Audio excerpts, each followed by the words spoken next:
माझं नाव तेजस सोनवणे आणि मी PhD scholar आहे. त्यामध्ये माझा विषय आहे इकॉनॉमिक्समध्ये ट्रान्झॅक्शन कॉस्ट अनालिसिस. त्यामध्ये आपण मार्केटमधनं जो माल उचलला जातो ते आपलं फार्मर्सच्या शेतीमधनं जो माल उचलला जातो तो मार्केटमध्ये येतोय.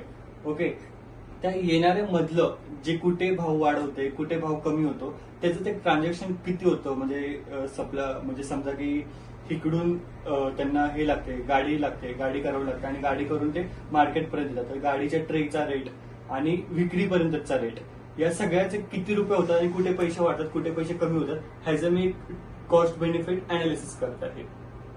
नमस्कार सोनवणे साहेब, तुम्ही पीएचडी करत आहात आणि तुमच्या मनात बरेचसे प्रश्न आहेत की पीएचडी करताना पुढे माझ्या शेतकरी वर्गांना आणि ग्राहकांना, माझ्या देशाच्या अर्थव्यवस्थेला मला पुढे कसं घेऊन जायचे. त्यासाठी कदाचित तुम्ही हा अभ्यास करण्यासाठी आज केडी चौधरी डाळिंबेड पुण्याला भेट दिली आणि तुम्हाला मनात प्रश्न वाटला की आपण ही मुलाखत घेऊन माझ्या पीएचडी परीक्षेसाठी मला फायदा व्हावा. परंतु ही पीएचडी ही फक्त कागदावरती किंवा अभ्यासाने न होता ती प्रॅक्टिकली कार्यान्वित व्हावी आणि ह्या पीएचडीचा माझ्या सर्वच घटकांना फायदा व्हावा हे मी धोरण आखतो, तेच तुम्ही आखताय. आज पीएचडी करणारे असंख्य तरुण आपल्याला पाहायला भेटतील, परंतु खऱ्या अर्थानं आपण शेतीमध्ये पीएचडी करतो, आपापल्या कामामध्ये आपण पीएचडी करतो. तसंच पुणेमध्ये मी काम करत असताना व्यवसायातली पीएचडी हा करण्याचा माझा प्रयत्न. मी पीएचडी झाली असं मी म्हणणार नाही, परंतु डाळिंब विक्रेत्यामध्ये एक चांगला बदल व्हावा आणि तो बदल माझ्या ग्राहकांना आणि माझ्या शेतकरी वर्गाला हा फायदेशीर ठरावा म्हणून आज हे पुण्यामध्ये काम चालू केलेलं, हे गेले 1975 मध्ये काम आमच्या फर्मनी चालू केलेलं आहे. गेले 51 वर्ष आम्ही काम करतोय, परंतु मी वैयक्तिक 90 सालापासून या ठिकाणी काम करतोय, म्हणजे 35-36 वर्ष आज ह्या मार्केटमध्ये मी काम करतोय. त्यातले बोर व्यवसाय आणि त्यानंतर डाळिंब व्यवसाय पाहता डाळिंबाला मी गती देशभरात आणि देशाच्या बाहेर देण्याचा प्रयत्न केला. परंतु आज शेतकरी वर्ग खरा संकटात चाललेला आहे आणि त्या संकटात चाललेल्या शेतकऱ्याला जर कोण न्याय देण्याच्या भूमिकेत असेल तर तो आडतदार असला पाहिजे. पण आडतदाराच्याकडे पण आज एक वेगळ्या नजरेने शेतकरी पाहतो. एक चोर ही व्याख्या त्याच्या मनात बसलेली आहे आणि ही चोर ही व्याख्या बदलण्याचा मी आजपर्यंत प्रयत्न केला आणि म्हणून लाखो शेतकरी हे आम्हाला जोडले गेले आणि ते जोडत असताना आपण महाराष्ट्रात 3 ठिकाणी, राजस्थान आणि गुजरात अशा 5 ठिकाणी मार्केट यार्ड चालवतोय. आणि म्हणून पीएचडी करताना तुमच्या मनातले प्रश्न विचारा की माझ्या शेतकऱ्यांसाठी ते मला पुढल्या भविष्य काळात ते लागू करण्यासाठी अनुकूल ठरतील. ओके सर, आता जे तुमचा जो मार्केटचा जो रेट चालतो सर, आता समजा जर एक शेतकरी येतोय तर ते पाहायला भेटतील, परंतु खऱ्या अर्थानं आपण शेतीमध्ये पीएचडी करतो, आपापल्या कामामध्ये आपण पीएचडी करतो. तसंच पुणेमध्ये मी काम करत असताना व्यवसायातली पीएचडी तर महाराष्ट्राच्या बाहेरचे शेतकरी आलेत का डाळिंब उत्पादक? कर्नाटक, महाराष्ट्र, राजस्थान, गुजरात आणि मध्य प्रदेश एवढ्या राज्यातून आपल्याकडे शेतकरी येतो.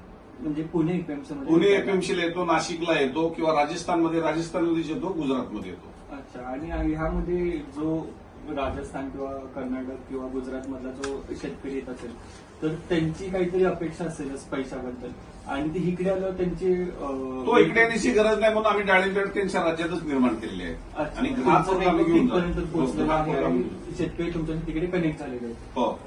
ओके, आणि सर ह्यामध्ये सर तुम्ही एक्सपोर्टचं कसं करतात? एक्सपोर्ट हा मार्केट यार्ड मधून होत नाही. कुणी जरी म्हणत असलं एक्सपोर्ट तर तो स्टॉल, मॉल आणि इतर व्यवस्थेतच होतो. ज्याला एक्सपोर्ट करायचा तो बांधावरूनच तो माल जातो, पण 100रातून 2-5% एक्सपोर्ट होत असतो. 95% स्थानिक बाजारपेठेमध्येच माल शेतकऱ्याला विकावा लागतो. अच्छा, आणि सर तुम्हाला ह्यामध्ये काही अपडेट म्हणजे की आता हा एपीएमसीचं मार्केट आहे त्यामध्ये काही सुधारणा करण्याची गरज वाटते का? खूप. दर दिवसाला सुधारणा झाली पाहिजे आणि हेच ठेवून आज केडी चौधरी डाळिंब यार्ड हे देशातलं पहिलं डिजिटल मार्केट आहे. शेतकऱ्याला फोन करावा लागत नाही. शेतकरी ज्यावेळेस माल पाठवतो त्यांना मेसेज जातो की तुमचा इतका माल पोहोचलेला आहे, वजनाचा मेसेज जातो, विक्रीचा मेसेज जातो, पट्टीचा मेसेज जातो. इथं डिजिटल व्यवस्था असल्यामुळे पेमेंट सुद्धा ऑटोमॅटिक जातं.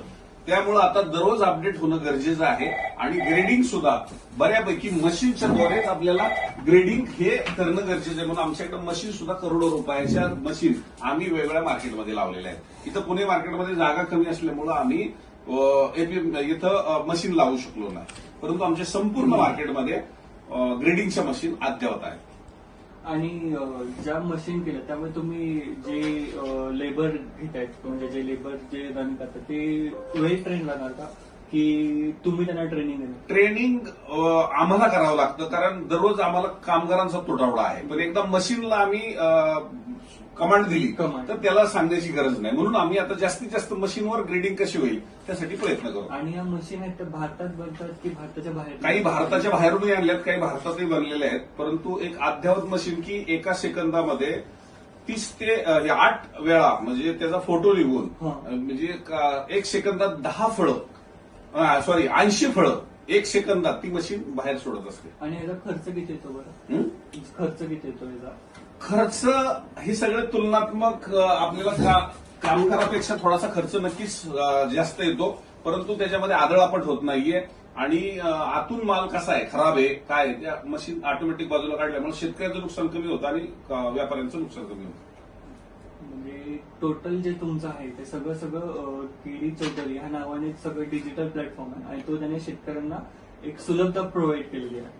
पुण्यामध्ये आम्ही केडी चौधरी आणि नाशिकमध्ये केडीसी एजीजी, राजस्थान आणि गुजरातमध्ये केडीसी एजीजी नावाने फर्म चालवतो आणि पुणे आणि इंदापूरमध्ये केडी चौधरी नावाने फर्म चालवतो. आणि इंदापूरमध्ये आहे ते कुठे बरं आपलं? एपीएमसी मध्ये मार्केट आहे. अच्छा. आणि नाशिकला प्रीमियम कृषी मार्केट की देशातलं पहिलं खासगी मार्केट आहे, त्या ठिकाणी केडीसी एजीजी नावाने आमचं डाळिंब यार्ड आहे. ओके, ठीक आहे, चालतंय सर. मला अभिमान वाटतो अशा मुलांनी प्रश्न विचारला इथं आलं पाहिजे. यांचे सोनवणेंचे वडील खरं तर सर्व्हिस करणारे आहेत, पण त्यांना शेतकऱ्यांबद्दलची एक आपुलकी आहे आणि म्हणून ते पीएचडी या विषयात जरी करत असेल तर मी नक्कीच सोनवणेंना शुभेच्छा देईल. परंतु असे प्रश्न विचारायला मार्केटमध्ये आपली शेतकऱ्याची मुलं आली पाहिजे आणि उद्याचा भविष्यकाळ माझ्या शेतकऱ्यांसाठी काय आहे याची पीएचडी केली पाहिजे. आडत्यांनी सुद्धा पीएचडी सारखाच अभ्यास केला पाहिजे की आज शेतीमध्ये दररोज बदल घडतायत, दररोज हवामान बदलतंय आणि अशा हवामानात तुम्ही जेव्हा शेती करताय त्यावेळेस ती शेतकरी पीएचडी पेक्षा पुढचा अभ्यास करतोय, पण तो तेवढा अभ्यास करतो तेवढा आडत्या अभ्यास करत नाही आणि आडत्या अभ्यास करत नाही म्हणून माझ्या शेतकऱ्याचं नुकसान होतं. तर प्रत्येकाने कुठंतरी एक शेतकऱ्यांना न्याय द्यायचा असेल तर सोनवणे आज पीएचडी करून कदाचित उद्या नोकरी करतील किंवा त्यांची रोजीरोटीचा प्रश्न निर्माण करतील, परंतु माझ्या रोजीरोटीचा प्रश्न, माझ्या शेतकऱ्याच्या रोजीरोटीचा प्रश्न असेल तर प्रत्येकाने पीएचडी करणं गरजेचं आहे असं मला वाटतं. कदाचित नुसता पैसा महत्वाचा नाही, स्वतःसाठी पैसा गरजेचा आहे तेवढा तर मिळतोच, पण मला इतरांसाठी जर पैसा वाढवता आला आणि त्यांच्या संसारामध्ये सुखी संसार करण्यासाठी माझा थोडासा हातभार लागला तर मला असं वाटतं परमेश्वराने मनुष्याचा जन्म दिलेला आहे, ही एक मोठी जबाबदारी आणि ती पार पाडण्यासाठी तुम्ही, आम्ही, हा शेतकरी वर्ग, तुम्ही आणि आम्ही मिळून काम केलं पाहिजे एवढंच या निमित्तानं वाटतं. धन्यवाद. धन्यवाद सर.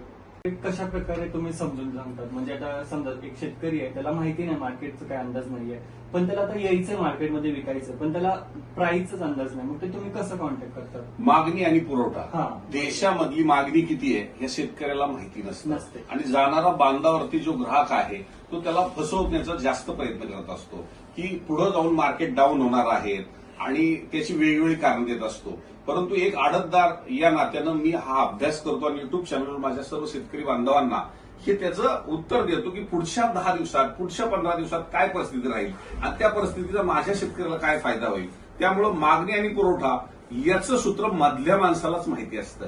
पुढं किती गरज आहे, इकडनं किती पुरवठा होणार आहे आणि त्या गणितानुसार मार्केटमध्ये किती आवक झालेली आहे आणि आजच्या आवकीनुसार किती रेट निघला पाहिजे तो आडतदारालाच माहिती असतो. आणि म्हणून आम्ही पुढचे महिन्याचे अंदाज ज्यावेळेस देतोय तर ह्याच्यात सुद्धा कुठेतरी पीएचडी केल्याचा जसा तुमचा अनुभव आहे तसा माझा सुद्धा पीएचडीचा अनुभव आहे आणि म्हणून आज 35,000 सबस्क्रायबर आपल्या युट्यूब चॅनलला जोडलेत. हा मला आनंद आहे.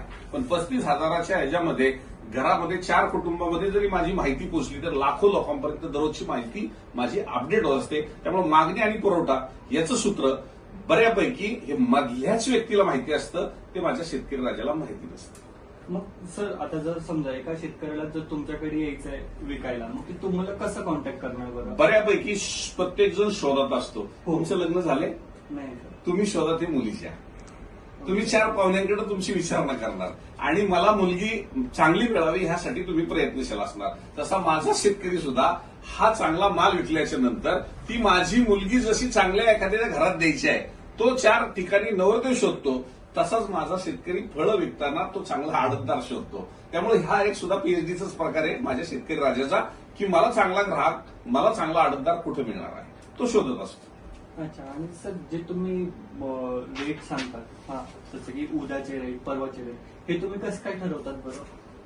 मागणी ही आम्हाला ग्राहकांकडनं कळलेली असते की कोणत्या राज्यामध्ये आता आंबा आहे, लिची आहे, किंवा पाऊस पडतोय, किंवा काही स्ट्राईक आहे, आता आवक किती, कोणत्या आपल्या राज्यात कोणत्या मार्केटला किती आवक आहे, ह्याचा अभ्यास तर ठेवावा लागतो. हो. आणि तो अभ्यास आम्ही ठेवल्यामुळं आज जे युट्यूब चॅनलवर बोलतोय ते सत्यात उतरतंय. याचं कारण आम्ही तुमच्यासारखी पीएचडी करण्याचा प्रयत्न करतोय. झाली म्हणणार नाही, पण नक्कीच माझ्या शेतकऱ्याला त्याचा फायदा होतो. Okay sir. आणि सर एक असा प्रश्न होता की आता समजा जे एपीएमसीचं मार्केट आहे, हा, ते एपीएमसी मार्केटमध्ये असं काही प्राइसचं मेकॅनिझम आहे का? जसं की एमएसपी कसं असतं ह्याला गहू ज्वारीला, हा, तसं ह्याला फ्रुट्सला असं काही कच्चा market- माल आहे. सकाळी एक रेट होतो, दुपारी एक रेट होतो आणि संध्याकाळी एक रेट होतो. कारण विकलाच गेला नाही तर फेकून द्यावा लागतो भाजीपाला. परंतु हा फळांचा व्यापार आहे. हा कमी कमी जास्त खाली होत नाहीये. तो जास्तीत जास्त वाढवण्याचा आमचा प्रयत्न असतो. कारण तो आम्ही स्टोरेज करू शकतो.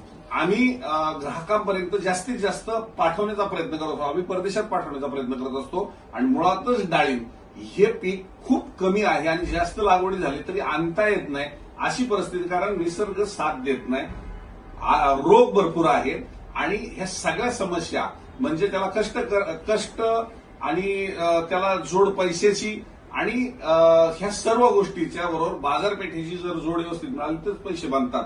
त्यामुळे ह्या सगळ्या क्रिया ज्याला जमतात त्याचेच पैसे बनतात. आणि सर